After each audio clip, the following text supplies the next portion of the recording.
मतलब जरा सोचिए, क्या कोई इस बात पर यकीन करेगा कि एक वक्त ऐसा भी था जब बिहार की जेलों में करीब 40,000 लोग ऐसे बंद थे जिन पर कोई दोष साबित ही नहीं हुआ था। 40,000, ये तो बहुत बड़ा नंबर है। बिल्कुल।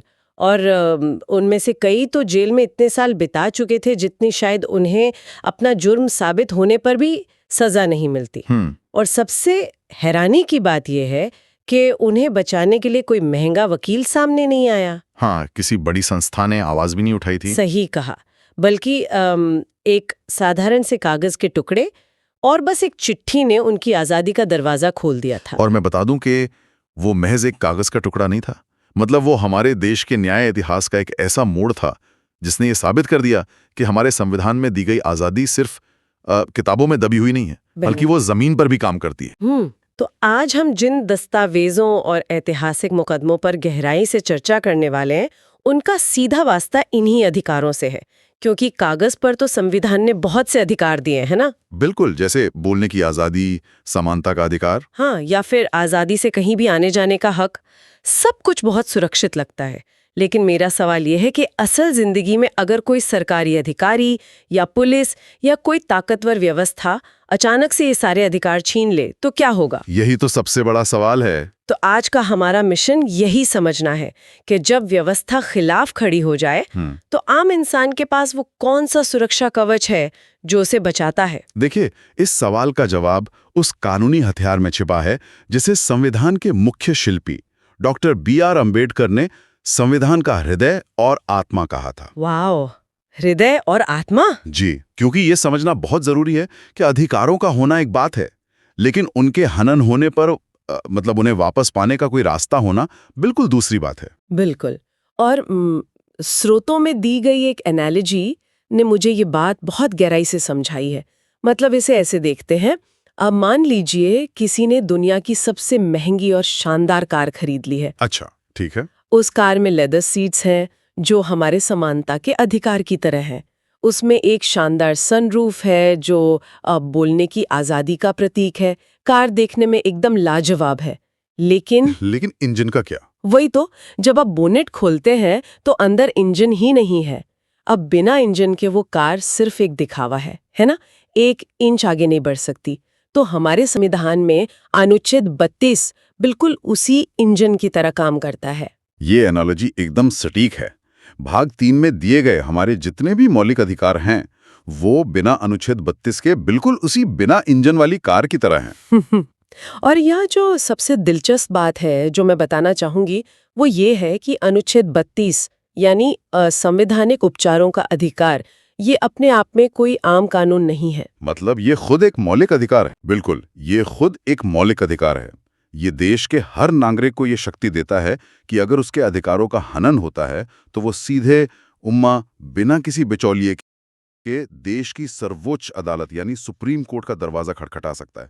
पर एक सेकंड, क्या सुप्रीम कोर्ट ये नहीं कह सकता कि भाई हमारे पास अभी बहुत मुकदमे हैं, आप पहले निचली अदालत में जाइए? बिल्कुल नहीं कह सकता। सुप्रीम कोर्ट हमारे मौलिक अधिकारों का रक्षक और गारंटर है। अच्छा। तकनीकी और कानूनी रूप से देखें तो यदि किसी नागरिक के मौलिक अधिकार का हनन हुआ है तो सुप्रीम कोर्ट को मदद करने से इनकार करने का अधिकार ही नहीं है। उन्हें संज्ञान लेना ही होगा। तो क्या इस अधिकार को कभी छीना नहीं जा सकता? सामान्य स्थिति में तो बिल्कुल नहीं। इस अधिकार को केवल संविधान के अनुच्छेद 359 के तहत राष्ट्रीय आपातकाल के दौरान ही निलंबित किया जा सकता है, वरना ये हमेशा लागू रहता है। तो अब असली सवाल मेरे दिमाग में ये आता है कि सुप्रीम कोर्ट आखिर ये मदद करता कैसे है? मतलब अदालत कोई पुलिस स्टेशन तो है नहीं कि तुरंत अपनी फोर्स भेज दे। वो अपनी इस ताकत का इस्तेमाल कैसे करते हैं? इसके लिए न्यायपालिका के पास अपना एक विशेष कह सकते हैं टूल किट है। Tool kit? हाँ, जिसमें 5 बेहद ताकतवर कानूनी हथियार हैं। कानूनी भाषा में इन्हें रिट कहा जाता है। ये सुप्रीम कोर्ट द्वारा जारी किए गए औपचारिक और बहुत सख्त आदेश होते हैं। मामले की गंभीरता और प्रकृति को देखते हुए अदालत तय करती है कि उसे कौन सी रिट का इस्तेमाल करना है। तो चलिए इन रिट्स को थोड़ा विस्तार से समझते हैं। स्रोतों के आधार पर जो सबसे पहली और शायद सबसे मशहूर रिट है वो है बंदी प्रत्यक्षीकरण, जिसे हम अंग्रेजी या लैटिन में हेबियस कॉर्पस कहते हैं। जी, हेबियस कॉर्पस। इसका शाब्दिक अर्थ होता है सशरीर प्रस्तुत करना। तो मान लीजिए पुलिस किसी को गिरफ्तार करती है। नियम तो यह है कि 24 घंटे के अंदर उस व्यक्ति को किसी मैजिस्ट्रेट के सामने पेश करना होता है। बिल्कुल, ये नियम है। लेकिन अगर पुलिस ऐसा नहीं करती और उसे अवैध रूप से थाने में ही बैठाकर रखती है, तब क्या होता है? ऐसे मामलों में व्यक्तिगत स्वतंत्रता को बचाने के लिए ये रिट सबसे महत्वपूर्ण औजार बनती है। उस व्यक्ति का कोई भी रिश्तेदार या दोस्त इस रिट के तहत सीधे कोर्ट जा सकता है। और फिर कोर्ट पुलिस से सवाल करता है? हाँ, कोर्ट तुरंत पुलिस को एक कारण बताओ नोटिस यानी शो कॉज नोटिस जारी करता है।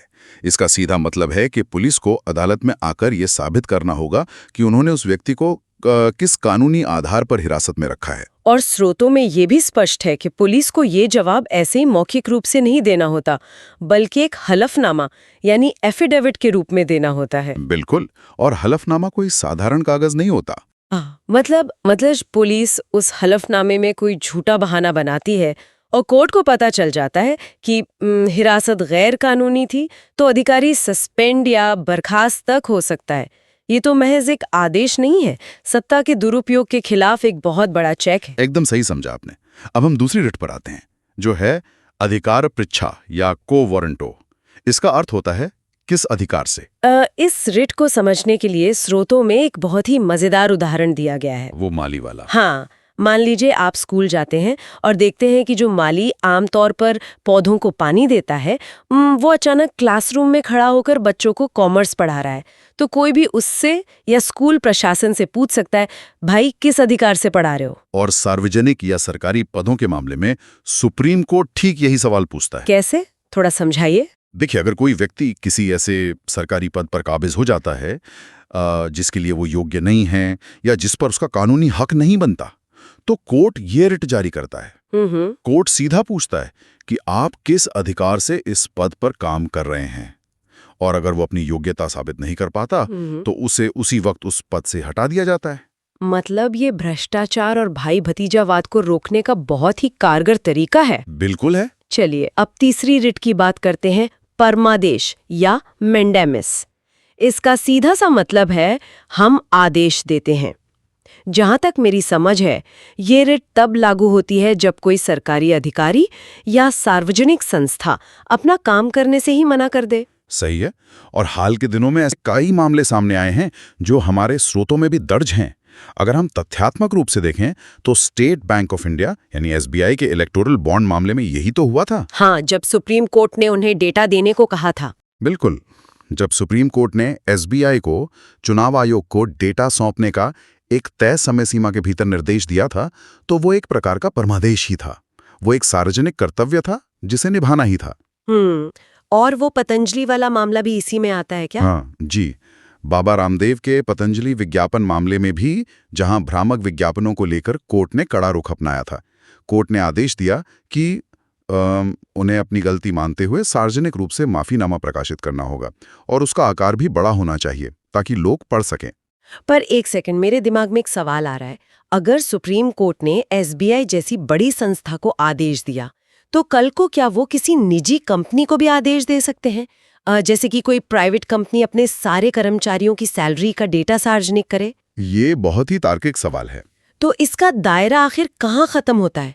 और क्या ये परमादेश देश के राष्ट्रपति पर भी लागू होता है? इसका सीधा सा जवाब है नहीं। इस रिट के कुछ स्पष्ट अपवाद हैं। पहली बात तो परमादेश की रिट देश के राष्ट्रपति या किसी राज्य के राज्यपाल के खिलाफ जारी नहीं की जा सकती। अच्छा, तो उन्हें छूट है। हाँ, और जहां तक निजी कंपनियों की बात है, यह किसी विशुद्ध रूप से निजी संस्था या व्यक्ति के खिलाफ जारी नहीं की जा सकती, जब तक कि वो संस्था किसी सरकारी या सार्वजनिक काम का ठेका ना लिए हो। यह मूल रूप से सिर्फ सार्वजनिक अधिकारियों को उनकी ड्यूटी याद दिलाने का काम है। समझ गए। तो अब तक हमने पुलिस, सरकारी अधिकारियों और सार्वजनिक संस्थाओं की बात की, लेकिन कहानी में एक बड़ा मोड़ तब आता है जब अदालतें खुद गलती कर दें। बिल्कुल। मेरा मतलब है, अगर कोई निचली अदालत अपनी हद पार कर दे, तो क्या सुप्रीम कोर्ट किसी जज के खिलाफ भी आदेश दे सकता है? जी हाँ, और यहीं पर हमारी आखिरी दो रिट्स काम आती हैं, प्रतिषेध यानी प्रोहिबिशन और उत्प्रेषण यानी सर्श्योरारी। ये दोनों रिट्स मुख्य रूप से न्यायिक प्रणाली के अंदर ही काम करती हैं। मतलब कोर्ट ही कोर्ट को आदेश देता है। हाँ, ऊपरी अदालतें इन्हें अपनी निचली अदालतों या ट्रिब्यूनल्स के खिलाफ जारी करती हैं। इन दोनों के नाम थोड़े जटिल लग रहे हैं। इनमें असल में अंतर क्या है?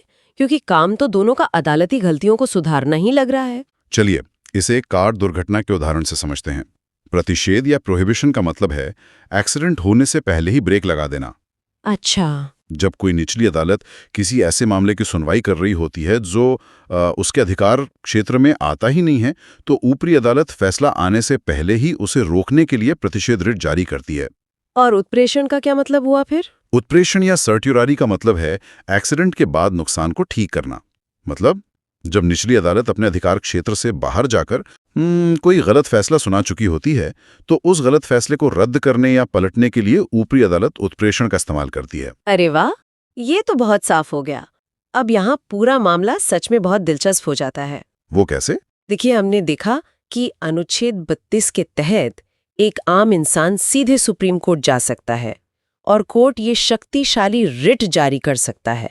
तो ऐसे में तो हर व्यक्ति हर छोटे बड़े मामले के लिए सीधे दिल्ली का ही टिकट कटा लेगा। हाँ, ये तो है। लेकिन स्रोतों में भारत के पूर्व मुख्य न्यायाधीश S.A. बोबड़े का एक बहुत ही महत्वपूर्ण बयान है।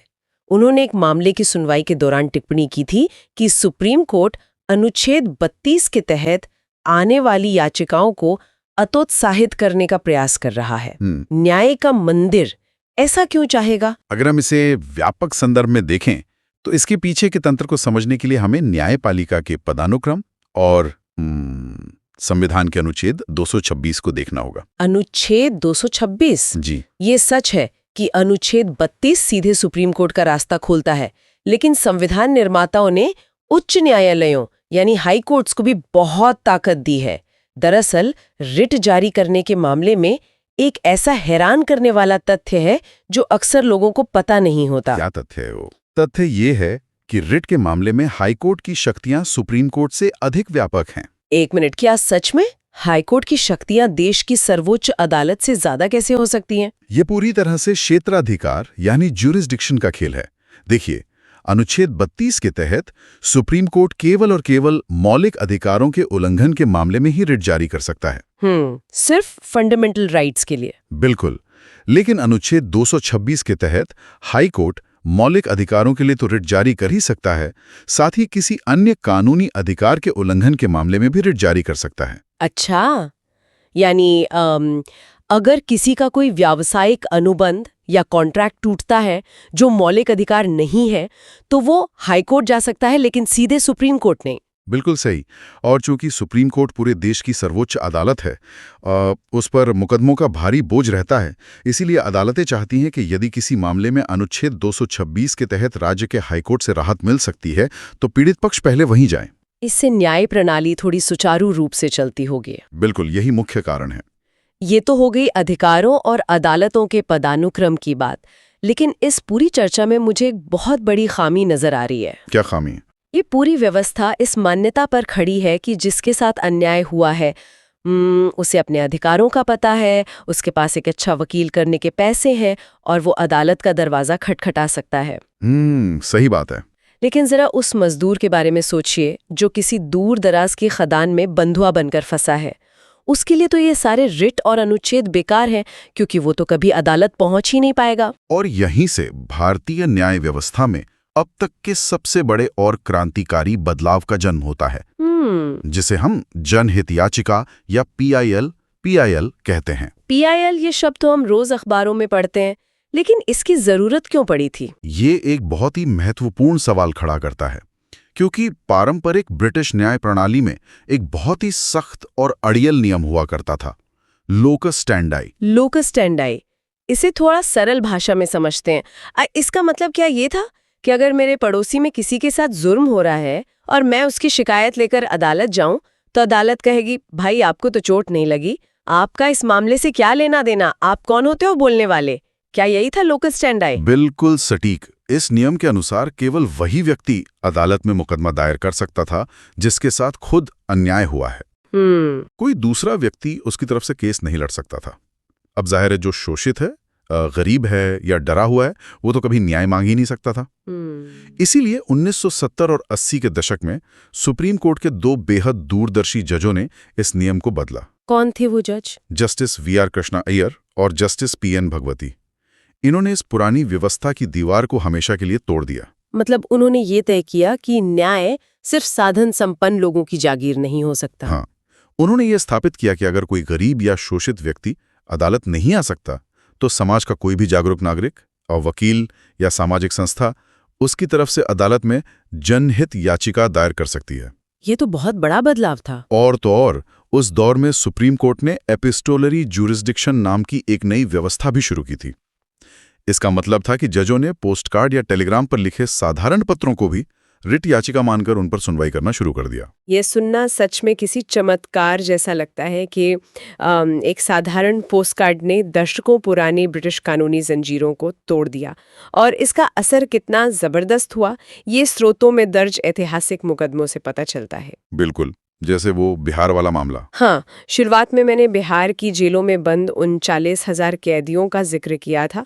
वो हुसैनारा खातून मामला था। एक अखबार ने उन विचाराधीन कैदियों की दुर्दशा पर एक रिपोर्ट छापी और उसी रिपोर्ट को आधार बनाकर एक वकील ने सुप्रीम कोर्ट में PIL दायर कर दी। जब कोर्ट ने संज्ञान लिया और राज्य सरकार से जवाब मांगा, तो पता चला कि न्याय व्यवस्था कितनी अंधी हो चुकी थी।